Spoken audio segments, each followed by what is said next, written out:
Welcome on Painting at School. This third lesson, is about grade 1. In grade 1 the children learn a lot of skills. At first the skills were connected with the materials. The materials I've shown you in lesson 1. It's about not to paint too dry or too wet, and to clean the brush in the right way, and how things are connected with the colors, and how by mixing there's a violet or a green or orange, and how you use the primary colors and the secondary colors. So there's also the knowledge of Goethe's color theory during the year, during all these steps from the curriculum, which is starting now, though they learn a lot. And special also the 3 first steps in the 7 life forces learning process. The first step was observation. The children will be more and more aware in the observation of what they are painting or what they have painted, and what the class, all the children, have painted, and the relationship to the exercises. The second step is the connection. That's for the teacher very important to watch, to observe how children connect themselves with the paint, with the colors. And even if this connection is short, because of the concentration of the children, it is a moment that the child is in a color bath, totally in red or in yellow or in green. The third step are the exercises. So that's important to look after the exercises in grade 1. What are the stories and how does a lesson look like? But before I start to talk about this, there's an indication of Rudolf Steiner about this first lesson. There are not so many indications of Steiner about painting with children, not so many examples of exercises, so it seems to be quite important what is telling Rudolf Steiner about lesson 1. And in lesson 1 you prepare a paper for the children at first. So you can see here's a paper in front of the children. And you take yellow and you make 2 patches.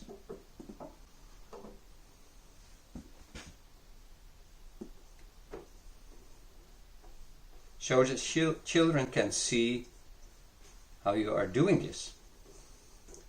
1 patch and another patch down. A quite intensive color.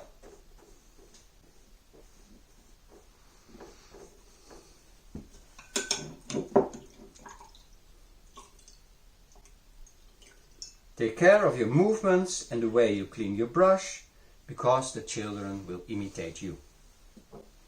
Then you open the blue and you make 2 blue patches here.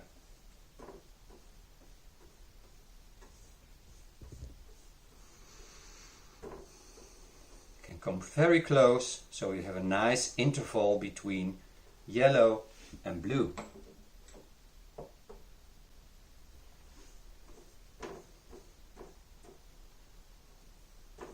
So I have twice the interval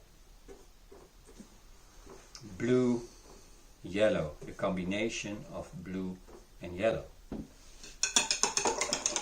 And now I will change the blue into a green. It happens already. So I take yellow again and change the blue one here into a green.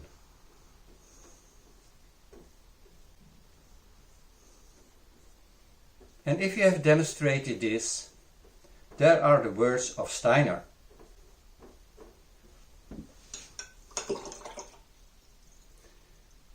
He's telling the next. He says, yellow and blue are nicer than yellow and green. This is more interesting than this part. This is more exciting than this part. Or there is more adventure in this interval. Why? Then we have to look at a color circle. And at a color circle you see yellow, green and blue. And yellow and green are very close to each other, like brother and sister. But yellow and blue is a large distance. That's not the only thing. The other is that yellow is very close to the light. So if you make the light a little bit darker, you get a yellow color. I will show you later in a Goethe experience. Blue is very close with violet to darkness. So if you light up the darkness a little bit, you get a bluish color. So the difference between yellow and blue is very large. The difference between yellow and green, or green and blue, is a small step in the color circle. So there is behind this indication the color circle of Goethe. And you can see it can be more an adventure to have this combination instead of this one. So that's are the first words to the first lesson in grade 1. Yellow and blue is nicer than yellow and green. The mainstream in the exercises for grade 1 and or grade 2 and 3 is mood, the different moods.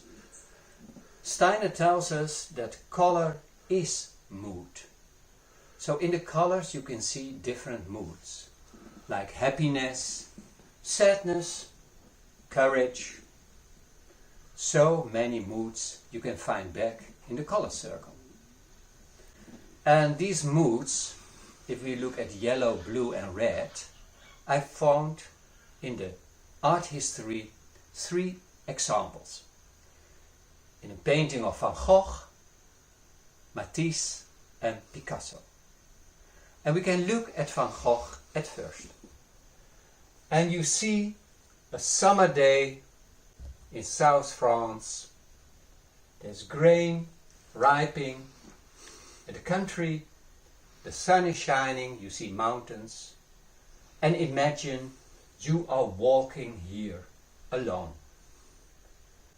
And the whole atmosphere is very sunny, is very happy. So yellow, golden yellow, yellow, some bluish, expression of happiness. Could be. If you look down and you imagine you knock on the door of a house when you want to visit parents as teacher, for instance. And nobody's opening the door. And you decide to go in through the corridor and you open a door and you see this. Women, 2 children, and you have the feeling, oh, I disturbed something. It is very bluish. They are together. It's a very strong mood. Painted with pastel by Picasso. And then another situation. Imagine you come somewhere in a home of a child to talk with the mother. And she is already there with fruit, busy. And this very big painting of Matisse is very red. Imagine you have to sit down here on this chair and you look around. All this red is a very active color. So maybe you start to move on your chair. You can't concentrate too much because it is very red, very active, maybe very enthusiastic. So it's nice to look at these three as three examples of moods, and you can find in art history many moods in many famous paintings. So if the mood is very important in a painting, it is a subject, how do we connect this with exercises in class 1? In grade 1, if they start painting. Imagine you have told a fairy tale. In this fairy tale there's a princess. And the princess, for her birthday, she has got a golden ball. And she's going outside and she's playing with this ball. And rolling over the grass. And she likes this very much. She's very happy with this present. But suddenly, the ball, this golden ball, is going into a well. And her mood will totally change. Suddenly, she's very sad. She doesn't know what to do. But there's a frog in a well. And he's coming up with the ball. He says, "Here's your ball. You can get it back." And the girl is very happy again. But the frog is something telling to her. "I gave you the ball back. If I can sleep tonight with you in your bed." That's okay, said the princess. And she forgot the whole thing. And she's very happy with her ball. And the sadness is away. But late in the evening, she's in her bedroom. Somebody's knocking at the door. It's the frog. The frog is coming in. He said, "Yes, you have promised me to sleep with you." "Oh no," said the princess, "I don't want you in my bed." And she takes the frog and she throws him against the wall. She's very, very angry. A totally other mood. Happiness, sadness, angriness.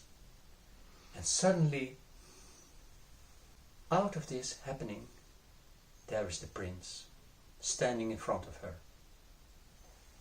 And they will be very happy at the end.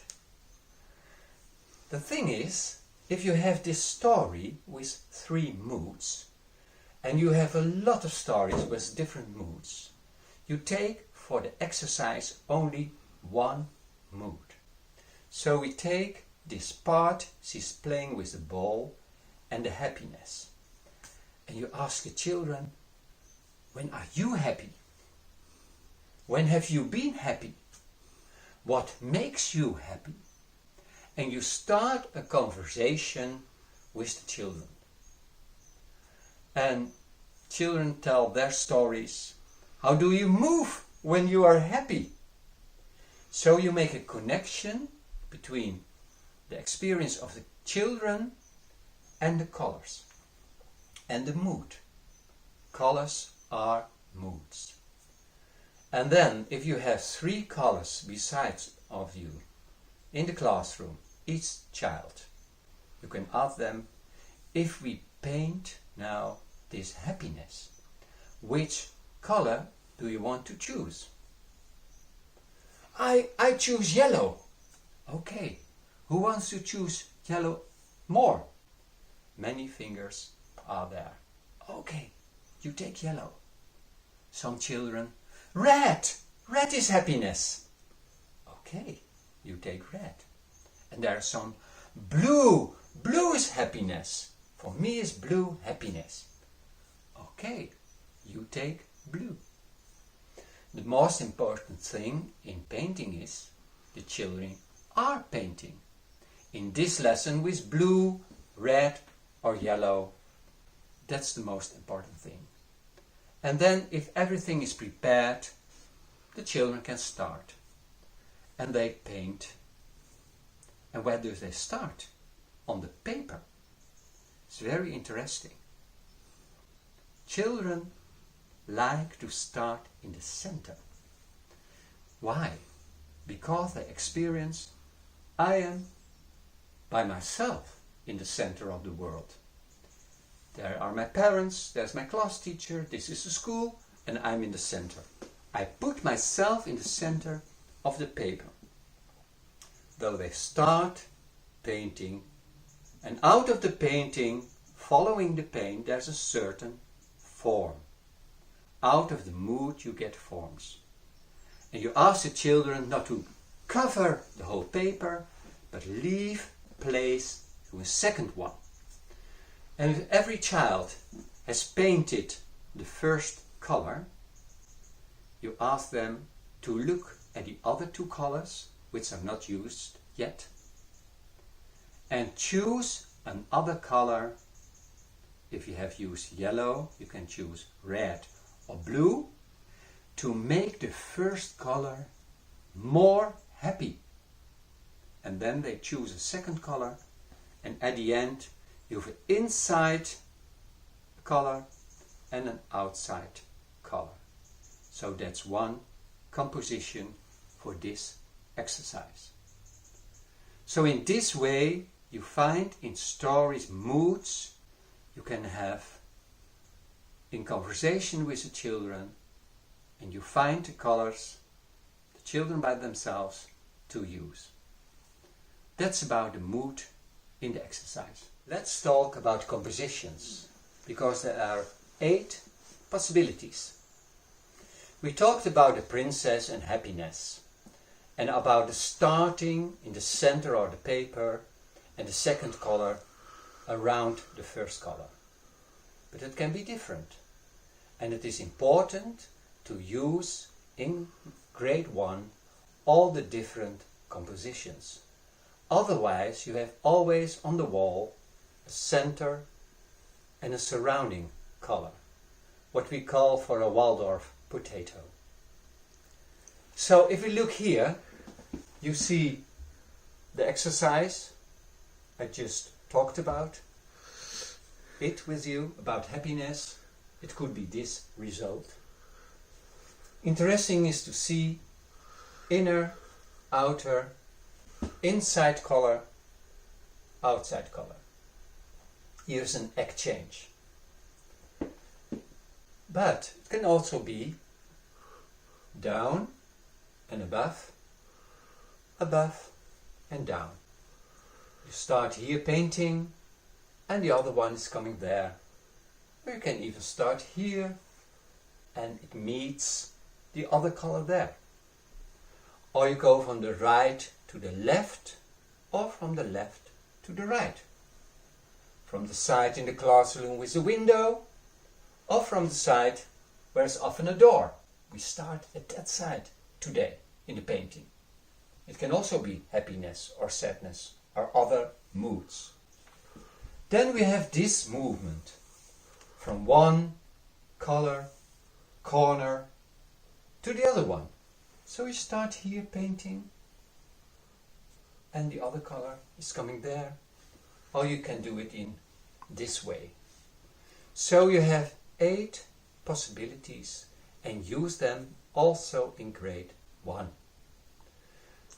Then we have 2 other things. We have the possibility to paint and meet another color.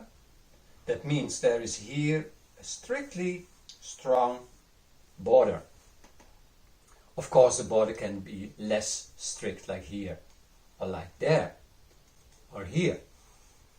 But in each case it is you can experience there a border. But you can also mix, do a blending of colors.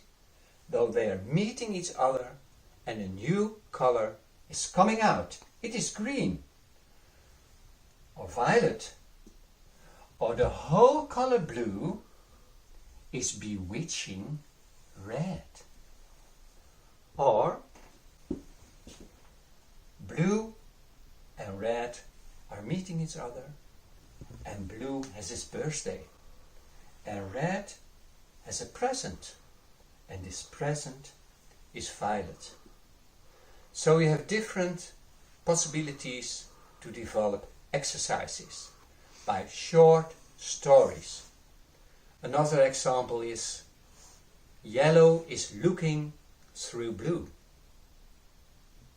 or in the corner is red and yellow is approaching. Or if you look at this painting, you see a brilliant yellow surrounding a blue, carried by red. And the next exercise can be that you exchange colors. How will it be if you have red surrounded by blue and carried by yellow? Steiner told about different ways of exchanging. So instead of yellow, you have the blue in the center, the red in the top, the red down. So you can exchange the colors. Here we have another example of mixing. And interesting is the two different greens who are coming up. So it's a very nice painting in the way from a yellow into light green, a darker green into the bluish. So this is different examples from grade 1. En waar mag je nog een andere kleur? Nee, vandaag schilderen we met 2 kleuren. En ik moet nog helpen. En volgende week gaan jullie weer schilderen dan. Met jou? Ja, gebruiken. Je mag niet 3 kleuren gebruiken. Nu gaan 3 kleuren. Iedereen doet het goed hoor. Maar hij wil nu geel gebruiken. Nee, hij mag doorgaan met blauw nog vandaag. Je kan ook de andere. Als je wit moet je die verf pakken. Heel goed gedaan. Beetje voetjes vegen. Heel veel water. Kijk, als je verf neemt, hoef je eigenlijk alleen maar even zo te doen. En dan zuigt hij zich al vol. Zie je dat? Dus je hoeft eigenlijk niet te roeren. Je hoeft helemaal rustig. Je kunt er gewoon rustig erin doen. Dan kun je zo weer verder. Nee hoor, hij pakt zo de verf. Hier kan ik niet meer tussen. Zo. Ja, ga er maar een beetje tussen hoor. Ik ben nog niet klaar. Ik ben heel mooi blauw. Kijk, heel mooi gedaan. En nu is dat water mooi goud. Die met blauwe schilderen. Zullen we goud daarvan Zie laten? je? Bij mij ook. Zullen we daarin En een goud papier zit. maken? En als ik daar blauw bij doe? Ik gebruik Nee. Nee.